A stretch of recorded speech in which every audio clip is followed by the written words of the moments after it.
यस्य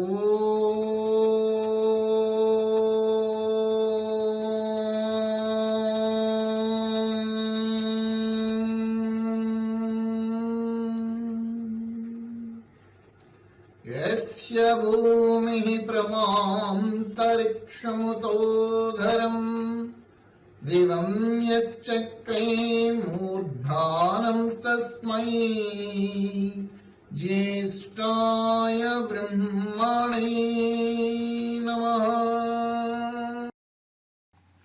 ఓం తేదీ 17/12/2023 వేద మంత్రాలలో ఆధ్యాత్మిక రహస్యాలు. గ్రంథకర్త ఎస్ భాస్కరరావు. గ్రంథ ఆవిష్కరణ పృథ్వీ జయరాం గారిని వేదికను అలంకరించవలసిందిగా కోరి ప్రార్థించడం.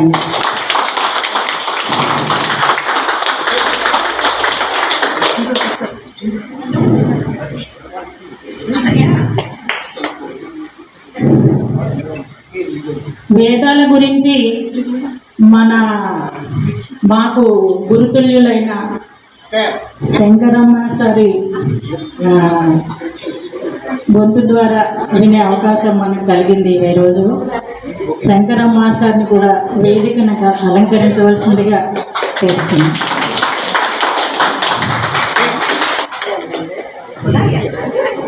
ప్రస్తుత ఈ వేద మంత్రాలలో ఆధ్యాత్మిక రహస్యాలు అనే పుస్తక రచయిత రాజయోగి నిత్యాగ్నిహోత్రి వేద ప్రచారకులు అయిన శ్రీ శంకర భాస్కరరావు గారిని కూడా వేదికను అలంకరించవలసిందిగా కోరుతున్నాను.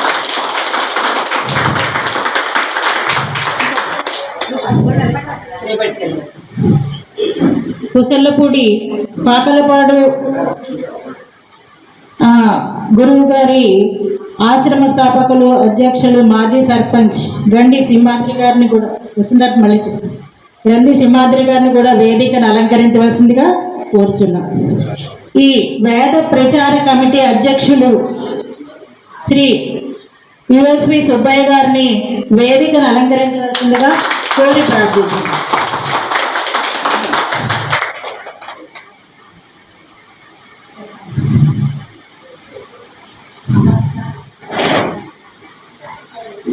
జ్యోతి ప్రజ్వలన చేయవలసిందిగా వేదికలు అలంకరించిన పెద్దలను కోరడమైనది. కాబట్టి మనం ముందర జ్యోతి ప్రజ్వలన చేయాలి.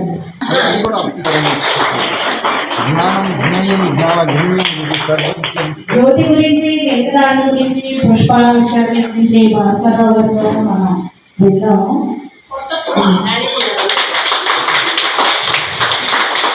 జ్యోతులకు జ్యోతి పరంజ్యోతి పరమేశ్వరుడు, సర్వుల యొక్క హృదయాలలో విరాజిల్లేటటువంటి వాడు పరమేశ్వరుడు. ఆత్మజ్యోతి నిరంతరము పరమాత్మ యొక్క స్మృతిలో వికసిస్తూ దివ్య గుణాలతో అందుకు చిహ్నంగానే ఈ యొక్క స్థూలమైనటువంటి జ్యోతిని వెలిగిస్తున్నాము.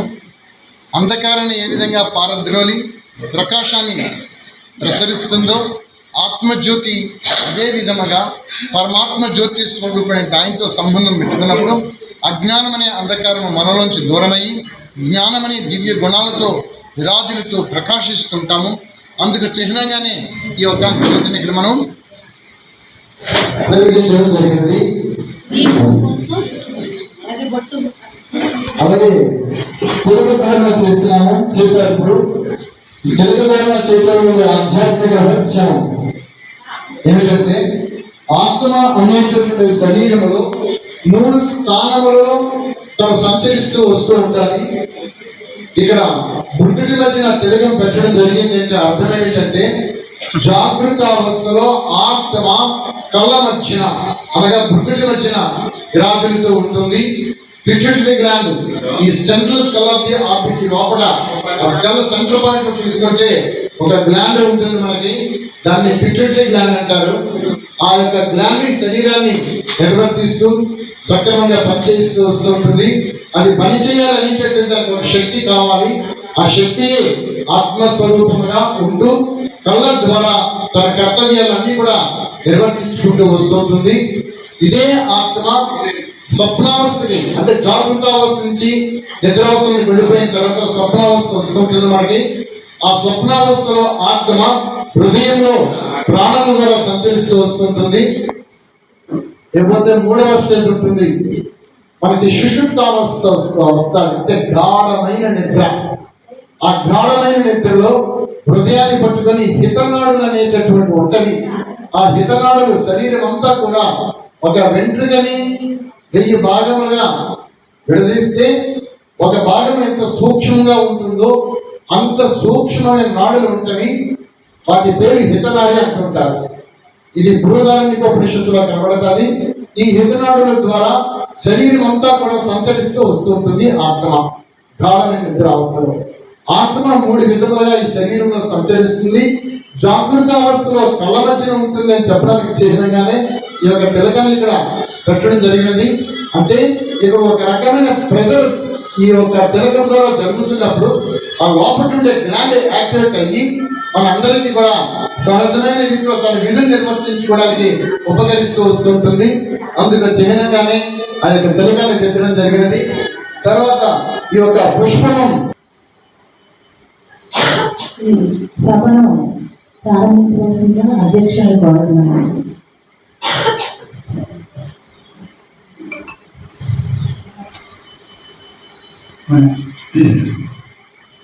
జ్యోతి పత్రం ద్వారా ప్రార్థన చేయాలి. వేద ప్రార్థన చేయమని భాస్కర పండిత్ గారిని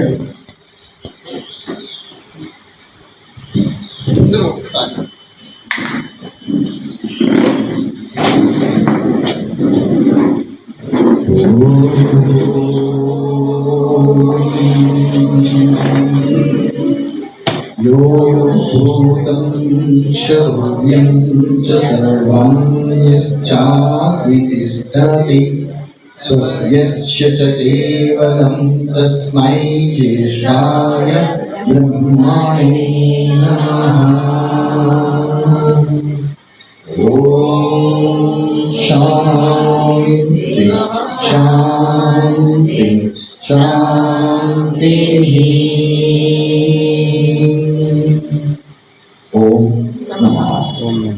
ఓం నమః. సభకి చేసిన దయాసి మీద కూర్చున్న దైవ సమానమైన పెద్దలకు, సభకు ఇచ్చేసిన పెద్దలకు అందరికీ స్వాగతం సుస్వాగతం.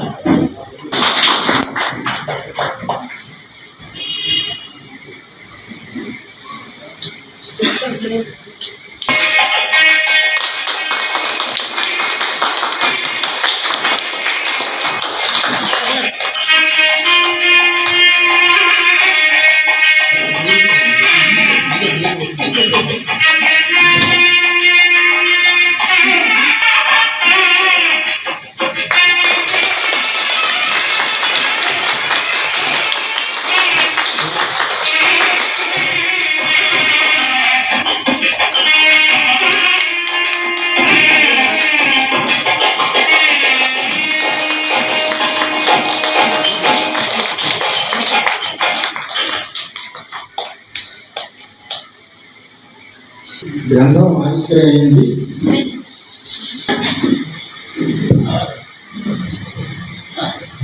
అందరికీ నమస్కారం. వేదికపై ఉన్నటువంటి మరి ఈ వేద ప్రచారకర్త అయినటువంటి భాస్కరరావు గారికి, అదేవిధంగా నాతో పాటు వేదికపై ఉన్నటువంటి పెద్దలకు, వేదిక మీద వేదిక ముందు ఉన్నటువంటి పెద్దలకు, మరి మన సిస్టర్స్కి అందరికీ నా తాలూకా హృదయపూర్వకమైనటువంటి నమస్కారాలు తెలియజేస్తున్నాను. ఇది ఇప్పుడున్న సమాజంలో, ఇప్పుడున్న పరిస్థితుల్లో ఇది చాలా అవసరమైనటువంటి కార్యక్రమం. ఈ రోజుల్లో ఇటువంటి కార్యక్రమాల్లో సౌరటి ఒక బాధ్యతగా నెరవేర్చాలన్న ఆలోచనటువంటి మనిషి చాలా అద్భుతంగా అనిపిస్తున్నారు. ఉన్నవాటినైనా మనం సద్వినియోగం చేసుకొని దీన్ని మరికొంత ప్రతి ఒక్కరు కూడా దీంట్లో పాల్పంచుకొని 10 మంది కొంచెం ఆర్డర్ వేస్తే ఒక పంట కూడిపోద్ది, 10 మంది పూలు వేస్తే ఒక దండ అవుతుంది. ఆ పద్ధతిలో అభిప్రాయం ఉన్న వాళ్ళు, ఆలోచన ఉన్న వాళ్ళు, అసలు జ్ఞానం తెలిసిన వాళ్ళు ఈ జ్ఞానాన్ని ప్రత్యేకించి 10 మందికి పంచవలసినటువంటిది, 10 మందికి చెప్పవలసినటువంటి అవసరం ఉంది కదా. ఎందుకంటే మన వేదాలు తింటే కానీ మనం ఆ వేద సంస్కృతి తెలుసుకోలేవు, మనం పరివర్తన చేసుకోలేవు. మనం పరివర్తన అయితే కానీ మన నడవడిక మారదు, నడవడిక మారితే కానీ సమాజం మారదు. ఈ సమాజం ఉన్నది అవ్వాలంటే మన పరివర్తన మారాలి, స్వయం పరివర్తన తీసుకోవాలి.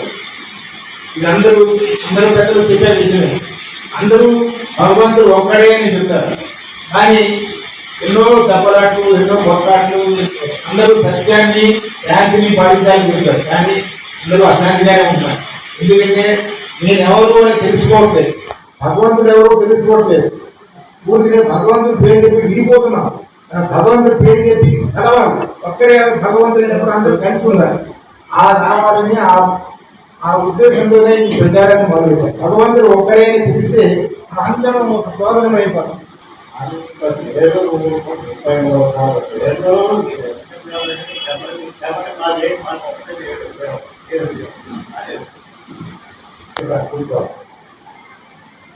వారసారి అంటే కోటి కోటి కోటి అంటే అర్థం తెలుసుకున్నప్పటికీ సంస్కృతంలో పద్ధతి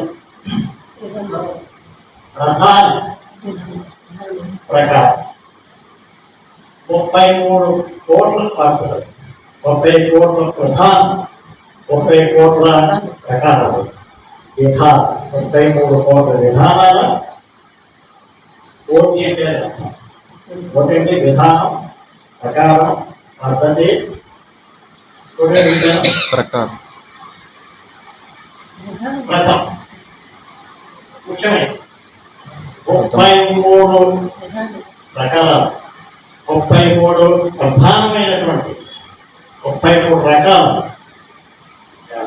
33 ప్రకారాలు ఉంటాయి. ప్రధానంగా అవి అష్టవస్తువులు చూస్తే ఇది చూసినట్టయితే కూడా ఏమిటి అసలు ఏమని అంటే రెండోది ఇక్కడ వచ్చినందుకు మీకు థ్యాంక్స్, ఆహ్వానించినందుకు థ్యాంక్స్, పెంచినందుకు మీకు చాలా ధన్యవాదాలు, శ్రద్ధగా విన్నందుకు మీకు ధన్యవాదాలు, చాలా సంతోషం. నెక్స్ట్ వేద ఈ గ్రంథకర్త ఎలా మార్చుకోవచ్చు దాన్ని ఆధారంగా తీసుకుని ఈ పుస్తకం గురించి చెప్పడానికి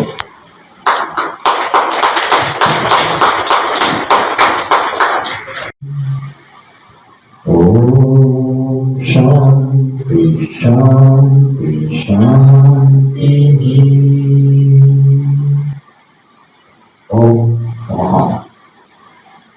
నా ఆధ్యాత్మిక జీవన విధానం ప్రారంభం చెప్పి మీకు చెప్పాలి.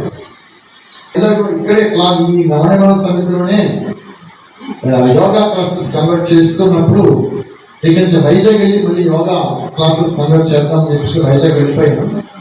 ఒక 2 months వైజాగ్లో ఒక 200 members అందరినీ కూడా ఆ శివాజీ పార్క్లో మార్నింగ్ ఈవినింగ్ క్లాసెస్ కన్వర్ట్ చేస్తుంటే ఒక ఆయన గారు నాకు హిందీలో ఉన్న వేదాల్ని నాకు గిఫ్ట్గా ఇచ్చారు. అది ఫస్ట్ టర్నింగ్ పాయింట్. ఆ వేదాలు చదివాను, హిందీ వర్షన్ ఉన్న వేదాల్ని. చాలా డౌట్స్ అందరూ నాకు అర్థం అవడం ప్రారంభించారు. అదంటే అది హిందీ వర్షన్ ఉన్న వేదాన్ని తెలుగులో అనువాదం చేసేద్దాం అని ఉపక్రమించాను. వేదాలు అనువాదం చేయాలంట చాలా కష్టం. నాకు తెలియదు అప్పుడు. ధాతుపాఠం ఉంటుంది, పాణిని సూత్రం ఉంటుంది, నిరూపణం ఉంటుంది, నిఘంటువు ఉంటుంది, ఇవన్నీ అష్టాధ్యాయం సూత్రాలు ఇవన్నీ కనబడతాయి. ఛందస్సు, వ్యాకరణము, ఉపనిషత్సు, దర్శనాలు, మహాభాష్యము ఇవన్నీ చదివితే తప్ప వేదంలో గ్రిప్ రాదు. ఇవన్నీ నేనాక చదువుతాను, నాకెక్కడ తెలుస్తాయి. హిందీ వర్షం నుంచి మనం తెలుగు వర్షం ట్రాన్స్లేషన్ చేయాలంటే పొరపాటు జరిగితే మొత్తం అందరినీ మంచిదని చేసినట్టు అయిపోతుంది. అమ్మో బాబోయ్ అని హిందీ వర్షం తెలుగు ట్రాన్స్లేషన్ మానేసి మామూలుగా వేదాలు చదువుకుంటూ వస్తుంటే హిందీ వర్షం నుంచి తెలుగు అనువాదం చేసినటువంటి వారు మహర్షి దయానంద సరస్వతి పరంపరలోను మరి కృష్ణారెడ్డి హైదరాబాద్లో నాకు తర్వాత నా అంకెవేయడం తెలిసినప్పుడు నేను వారికి ఫోన్లో మాట్లాడితే ఆ అనువాదం అవుతున్నాయండి, మీరు ముందుగా అమౌంట్ కడితే నీకు నేను పోస్ట్లో పంపిస్తాను, తక్కువ రేటుగా పంపిస్తాను అంటే వెంటనే ఇమీడియట్గా అమౌంట్ పంపించేస్తే ఆ తర్వాత అన్ని ప్రింట్ అయిపోతే నాకు పంపించాను. ఇంకా వేదాలు చదవడం ప్రారంభించాను. ఆ వేదాలు చదువుతుంటే, అర్థాలు చదువుతుంటే దానికి సంబంధించినటువంటి నిరుక్తులు తెప్పించుకున్నాను, నిఘంటులు తెప్పించేసుకున్నాను, ధాతుపాలను తెప్పించేసుకున్నాను, ఈ మహాభాష్యము ఉపనిషత్తు దశ మొత్తాన్ని పెట్టి కూర్చున్నాను. ఏంటి వేదం ఏం చెప్పాడు, అసలు భగవంతుడికి ఎవడు, అసలు భగవంతుడికి దేవుడికి మనకి రిలేషన్ ఏమిటి, ఎందుకు దేవుడిని పూజించాలి, నేను ఎవరిని, ఇంకా అక్కడి నుంచి అందులోనే రీసెర్చ్ చేసుకుంటూ వస్తుంటుంటే చాలా విషయాలు అర్థమైపోయాయి. పరమాత్మ గురించి యథార్థ పరిచయం ఎవరికి లేదని చెప్పాల్సి వచ్చేసింది. నాకు అవన్నీ చదివి డెప్కి వెళ్ళిన తర్వాత ఈ ఆధ్యాత్మిక సంస్థల పేర్లతో ఏమైతే ప్రజల మధ్యకి వచ్చాయో ఇవన్నీ కూడా ఒక విధానాలలో వేదాంత సిద్ధాంతానికి భిన్నంగా కనబడిపోతున్నాయి. ప్రజలకు సత్యనుడి యథార్థ పరిచయం ఎందుకు చెప్పటం లేదు వేదాలలో నుంచి? మనకందరికీ కూడా వేదాలే ముఖ్యము, వేదాలనే ప్రమాణము, వేదమే అందరికీ ప్రామాణిక జీవనము అని వేదం గురించి ఎంత ఉటంకించి చెప్పుకుంటున్నప్పుడు వేదాలలో ఏం చెప్పాడో పరమాత్మ ఆ చెప్పిన విధానాన్ని ఈ సర్వ మానవులకి కూడా వాళ్ళందరూ ఎందుకు చెప్పలేదు? ఈ ఆధ్యాత్మిక సంస్థ ఎవరైతే ఉన్నారో స్కాలర్స్ గా కనబడుతున్నారో వీళ్ళందరూ ఈ వేద సిద్ధాంతంలోని విషయాన్ని ఎందుకు చెప్పడం లేదు? ఉదాహరణకి మీకు ఒక విషయం చెప్తాను. వేదం తీసి చూస్తే నేను అది ఇందులో మెన్షన్ చేశాను. అందరూ చెప్పుకుంటున్నాను సర్వవ్యాపి అని. దీనికి భాగవతంలో కూడా మనకి కనబడుతూ వస్తుంది కదా, కథ రూపంలో చాలా చోట ఇందుకలు సందేహం సర్వోపగతుడు చక్కని ప్రతి చోట ఉండడం చెప్తున్నాను కదా. మరి ప్రతి చోట ఉండినటువంటి వాడు మరి అక్కడ ఉంటాడు. నా హృదయంలో ఉన్నాడు, నా పైన ఉన్నాడు, నా చుట్టూ ఉన్నాడు, సర్వత్రా నిండున్నాడు, పిపరికాల బ్రహ్మ పర్యంతంలో సర్వ జీవ కోటికలో ఉన్నాడు. అంతా నిండి ఉన్నటువంటి వాడికి ఒక స్థానం ఎక్కడ ఉన్నది? ఆ క్రిస్టియన్ సిద్ధాంతం చెప్తుంది 4వ ఆకాశంలో, మధ్యాకాశంలో ముస్లిం సిద్ధాంతం చెప్తారు. కానీ భారతదేశం నుంచి జ్ఞాన గని జన్మస్థానం భారత భూమి జ్ఞానానికి. మరి ఇలాంటి జ్ఞానానికి జన్మభూమి అనేటువంటి మన భారతదేశంలో వేదాలు మన దగ్గర నుంచి బయటకు వచ్చినప్పుడు మరి వేద గ్రంథాల్లో చెప్పిన విషయాలని ప్రజలకు ఎందుకు సత్యం చెప్పకూడదు అని వేదాల గురించి ప్రచారం చేయడం ప్రారంభిస్తే మొట్టమొదటి నాకు వ్యతిరేకస్తులు ఎవరు తయారైపోయారు తెలిసిన? ఎవరు తెలుసు సార్? అయ్యా, నాకు వ్యతిరేకస్తులు ఎవరు తయారైపోయారు? అవి మీరే. నా తల్లే నన్ను వ్యతిరేకించింది. నువ్వు తప్పు చెప్పుతున్నావు, మాకు వ్యతిరేకంగా నడుస్తున్నావు, నీకు ఇంకా భక్తి భావం పూర్తి కాలేదు అని నా తల్లి నన్ను ద్వేషించడం ప్రారంభించింది. తల్లికి జన్మనిచ్చిన తల్లి కన్నా బిడ్డడు తల్లి బిఏ చదువుకుంటుంది, డిగ్రీ చేసుకుంటుంది, కానీ కొడుకు పీజీ పిహెచ్డి పీజీఎల్ చేసి ఇంకా పైకి పోతాడు. ఆయన తల్లిని ద్వేషిస్తాడా? తల్లిని ఎప్పుడు ద్వేషించి మా అమ్మాయి అంటాడు. ఇప్పటికీ మా అమ్మాయి, నన్ను ద్వేషించిన మా అమ్మాయి, నన్ను ద్వేషించిన మా అమ్మాయి. కానీ నేను మాత్రం సత్యం చెప్పడానికి పక్క నడుగట్టు ముందుకు వచ్చేసాను. నాకు ఎవరికి అవసరం లేదు. నా కర్మ కొద్ది నేను మీ దగ్గరికి వచ్చాను. నా కర్మ నేను సెటిల్ చేసుకుని పోవాలి ఇక్కడికి. నీకు నాకు సంబంధం ఏమిటి? నీకు నాకు సంబంధం ఏమిటి? నా కర్మ కొద్దీ నేను వచ్చాను. పూర్వజన్మ కృతం కర్మ ఇదిగో ఈ విధంగా జీవయాత్ర. ఇక్కడ నేను చేసుకున్న కర్మ ఏదైతే ఉందో ఇదే మళ్ళీ నాకు జన్మకి మళ్ళీ లభిస్తారు. కాబట్టి కృతం కర్మ తత్ఫల ప్రాప్త కర్మ ఫల ప్రధాత సూపర్ న్యాచురల్ పవర్ పరమాత్మ. కాబట్టి అర్థమైపోయింది. ఆ వేదాలను యథార్థ విషయాలు అర్థమైపోయి ఇంకా అందరికీ ఒక నమస్కారం పెట్టేశాను. అన్ని ఆధ్యాత్మిక సంస్థలకి ఎన్నో తిరిగాను. వైష్ణవ సిద్ధాంతం చూశాను, అద్వైత సిద్ధాంతము, ద్వైత సిద్ధాంతము, అబ్బా ఈ శాక్తీయ సిద్ధాంతము, ఈ బైబిల్, ముస్లిమ్స్ అన్ని తిరిగి అన్ని చూసి అన్ని చదివి ఒక్క వేదమే సత్యం, వేదమే ప్రమాణము. ఆ వేదం నుంచి నీకు జ్ఞానం వచ్చింది. లేదు ఎక్కడ కూడా వేదాలలోనూ నీకు ఒక మంత్రం చూపిస్తాను. ఇందులో నతస్య ప్రతిమా అస్తస్య నామ మహద్యసః. నాకు రూపము లేదు, కొలతలు లేవు, ప్రతిమ లేదు అని దగ్గర చెప్తుంది. ఇంకో దగ్గర అంటది సపర్య గాచక్ర కాయవరణం శుద్ధం అపాప విద్ధం కవి మనిషి పరిభూ చెప్తుంది ఒక దగ్గర. నాకు వ్రణములు లేవు, నాడీ బంధనములు లేవు. చాలా వివరించి మంత్రాలు కనబడుతున్నాయి. అందులో మొత్తం అజన్మ అని చెప్పేసి ఒక అందులో 9 మంత్రాలు చూపించాలి. ఇందులో చాలా ఉన్నాయి. సర్వజ్ఞాత అయినటువంటి పరమాత్మ ఎక్కడి నుంచి వస్తాడు, ఎక్కడికి వెళతాడు, అది లేని చోటు ఏమిటి, ఏ స్థానంలో నేను చూపించండి నాకు. ఇంకా గట్టిగా లోపలికి వెళ్ళిపోతే ఈ హృదయాకాశంలో ఉన్నాను, ఈ బ్రహ్మాండం అంతా నిండి ఉన్నాను. బ్రహ్మాండం అంతా నిండి ఉన్నాడు. ఇలాంటి బ్రహ్మాండం అంతా నిండి ఉండేటువంటి ప్రకృతిలో ఉన్నాడు. ఈ ప్రకృతి నుంచి శరీరం వచ్చింది కదా, వికృతి రూపముగా. ఇక్కడ నువ్వు వ్యష్టిగా మళ్ళీ మారావు. ఎప్పుడైతే నువ్వు వ్యష్టిగా మారావో అప్పుడు మళ్ళీ ఏమన్నాడు, నీ హృదయంలోనే ఉన్నాడు. ఎందుకంటే నువ్వు డివైడ్ అయ్యావు, విడిపడ్డావు ప్రకృతి నుంచి. ఈ దేహమే ప్రకృతి, నేను నేను అని అనుకుంటున్నావు కదా, నాది నాది అనుకుంటున్నావు కదా. ఈ అనుకునేటువంటి విధానంలోకి వచ్చి చూస్తే ఎక్కడున్నాను, నీ హృదయంలోనే ఉన్నాడు. నీ లోపల ఉండేటువంటి దివ్య శక్తి, అనంత శక్తి నువ్వు గుర్తించక నువ్వు ఎక్కడికి ప్రయాణం సాగిస్తావు, ఎక్కడికి నువ్వు వెతుకుతావు. ముందు నిన్ను నువ్వు సరిదిద్దుకో, నిన్ను నువ్వు సరిదిద్దుకో. ఉపాసన ఉపాసన ఉపాసన. ఎలాగ భగవంతుని ఉపాసించాలి, ఏమని ఉపాసించాలి? అసలు ఉపాసన అనే పేరుగా అర్థాలు మారిపోయాయి. మహర్షులు, పతంజలి వారు అద్భుతమైన యోగ దర్శనం చెప్పేసి మనకు చూపించుకుంటారు. దర్శనంలో నీకు వెళితే దర్శనంలో కనబడతారు యోగ దర్శనాలు, అష్టాంగ యోగాంగ సాధనలు. అసలు భగవంతుడి దగ్గరికి వెళ్ళాలంటే మీరందరూ కూడా చేయాల్సింది ఈ అర్చనలు, ఈ షోడశోపచార పూజలు, ఈ భక్తి ఇవి కాదండి. మరి ఏం చెయ్యాలి?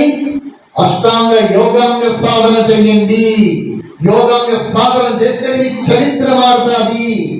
మీలో ఉండే ఈర్ష, ద్వేష, అసూయ ఏవైతే అరిషడ్ గుణాలు అణిగిపోతాయి.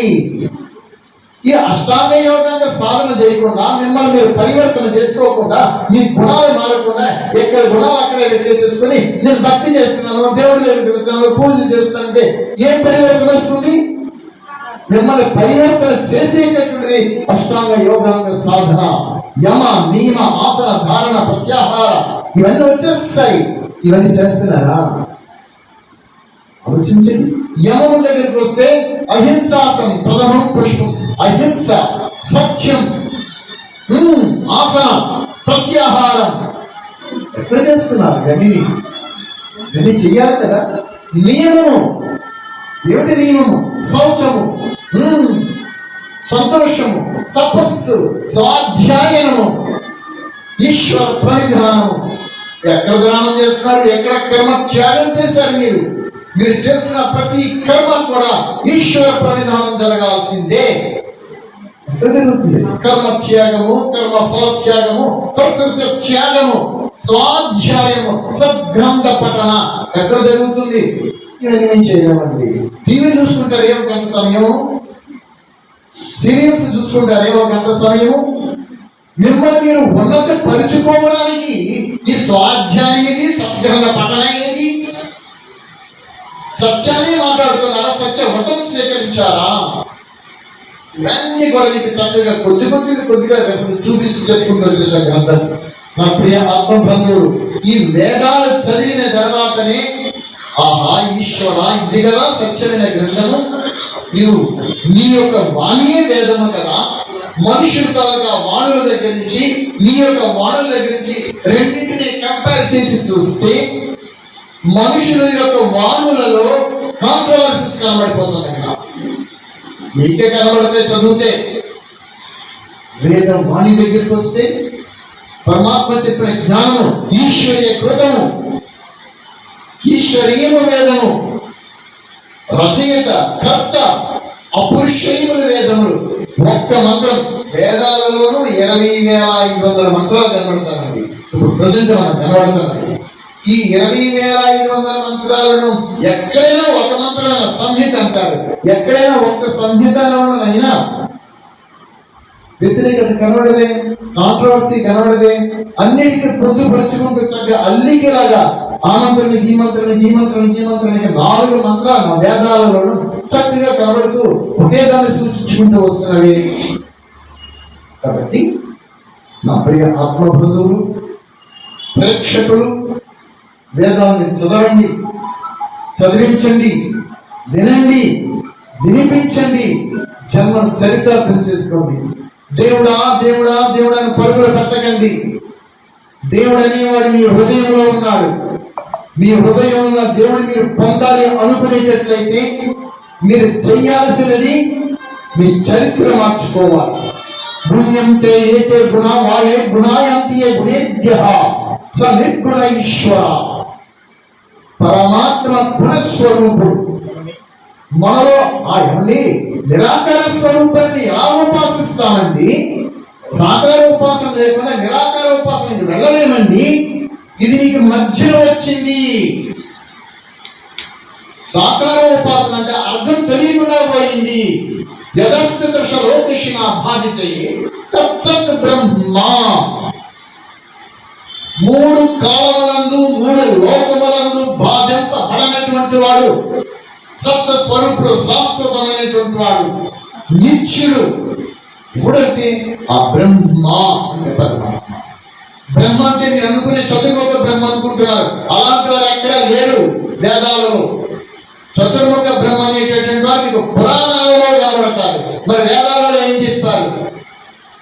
జ్యోతివే జగన్ నిర్మాణేన బ్రహ్మతో వర్ధయతి స బ్రహ్మ. అనంతమైనటువంటి మహావిశ్వాన్ని, ఈ ప్రకృతిని సృష్టించి వృద్ధి చేసేటటువంటి వాడు పరమాత్మ. పరమాత్మ పేరు బ్రహ్మ. అలాంటి పరమాత్మ శాశ్వతుడు, సత్యమైనటువంటి వాడు, నిత్యుడు. అలాంటి పరమాత్మ నుంచి వచ్చిన గుణాలు ఏవైతే ఉన్నావో ఆ గుణాలను మీరు ఉపాసించండి. అది సగుణోపాసన అంటే. రూపధారణ వ్యక్తిని ఉపాసించడం వల్ల నీ గుణాలు ఏమైనా పరివర్తన అవుతున్నాయా? నేను మిమ్మల్ని డైరెక్ట్ గా అడుగుతున్నాను నా ప్రియ ఆత్మీయ సోదరులు, చెప్పండి. ఎవరైనా సరే వర్గరు పరమాత్మను ఎగ్జాంపుల్ గా తీసుకోండి. పరమాత్మ గుణాలను తీసుకోండి. పరమాత్మ చెప్పిన విధులను తీసుకోండి. పరమాత్మ చెప్పిన ఆజ్ఞలను తీసుకోండి. పరమాత్మ చెప్పిన శాస్త్రాలను తీసుకోండి. ఆ నియమములను తీసుకోండి. అది మీరు ఆచరించండి. అప్పుడు చరిత్ర మారుతుంది. అదే చెప్పింది అక్కడ అష్టాంగ యోగాంగ సాధనలో యమ నియమములలో ఇవన్నీ వచ్చేస్తాయి. ఎంతమంది యమ నియమములు ఆచరిస్తున్నారు? ధనం ధనం ధనం దేవుడి దగ్గరికి వెళ్ళిపోయి స్వార్థంతో, స్వాపేక్షతోటి దేవుడిని మీరు పూజిస్తున్నారు. అంటే అర్థం మళ్ళా మీరు కూడుకుపోతున్నారు కర్మలలోనికి. మీకు తెలియకుండా మళ్ళా మీరు పతనావసరం వెళ్ళిపోవడానికి దేవుడి దగ్గరికి వెళ్ళి మళ్ళా మీరు అడుగుతున్నారు. ఇదా మీరు దైవం దగ్గరికి పోయి అడిగేది? దైవం దగ్గరికి వెళ్ళి అడిగేది ఇది కాదు.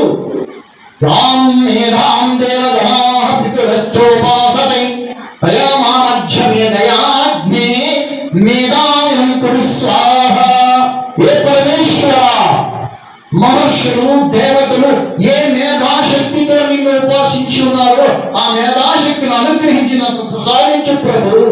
ఇది అడగాలి దైవం దగ్గరికి వెళ్ళి. నా పిల్లలు బాగోవాలి, నా కుటుంబం బాగోవాలి, నా వ్యాపారం బాగోవాలి. ఇదా అడిగేది దైవం దగ్గరికి వెళ్ళి. ఎన్నాళ్ళు జీవిస్తారు మీరు? ఈ స్థానంలో జన్మించారు, ఈ స్థానం కోసం మరణిస్తారు. మధ్యకాలం ఈ జీవనయాత్ర. ఈ జీవనయాత్ర ఎంత సమయం మీరు వెచ్చిస్తున్నారు దైవం గురించి? ఏమో అడుగుతున్నారు దైవం గురించి. మీ లక్ష్యం ఏమిటి? మీ గమ్యం ఏమిటి? ఎక్కడికి మీ ప్రయాణం? ఆలోచించండి. మీరు చేస్తున్న విధానాలు దైవం దగ్గరికి వెళ్ళి ఏం చేస్తున్నారు? అది సరి అయినదా, సరి అయినది కాదా? ముక్తి మార్గాన్ని అడుగుతున్నానా? మోక్షానికి వెళ్ళడానికి నేను ప్రయత్నం చేస్తున్నానా? మళ్ళీ సంపద వేలతోటి, ఐశ్వర్యంతోటి, వ్యక్తులతోటి మన కూరుకుపోవడానికి, పదవులకు పొందడానికి దైవాన్ని ఆరాధిస్తున్నారా? ఇది కాదు, నాకు నీ సాన్నిధ్యం కావాలి, నీ దగ్గర నిరంతరం ఉండాలి అని అడుగుతున్నారా? మీరు చేసే ప్రతి కర్మ కామ్య కర్మతో జరిగిపోతున్నదా, నిష్కామ కర్మ జరుగుతున్నదా? అది ఇందులో చూపించడం జరిగింది. సరే, సమయం కూడా ఉంటుంది. ఆలోచించండి. ఓం స్వాహా.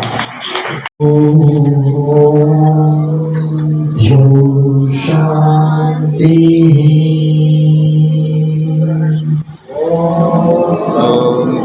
शांति अंतरिक्षं शांति.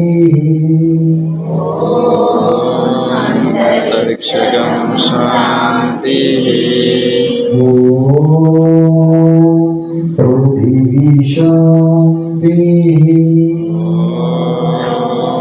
पृथिवी शांति आकाश शांति. आपः शांति औषधयः शांति. औषधयः शांति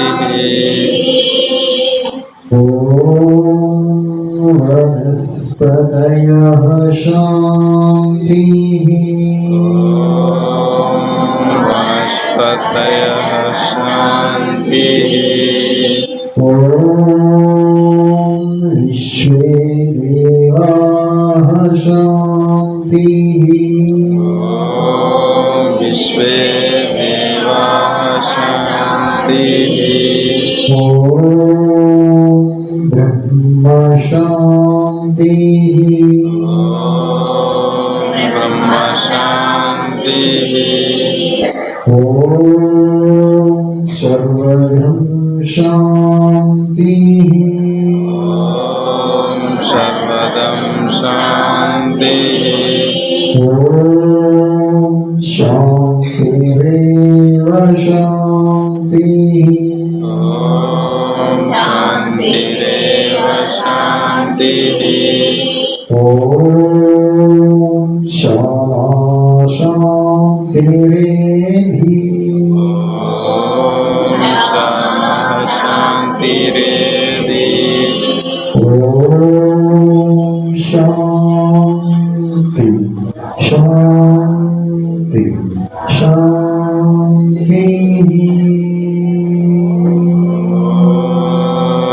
शांति शांति शांति ओम नमः. ओम नमः ओम नमः.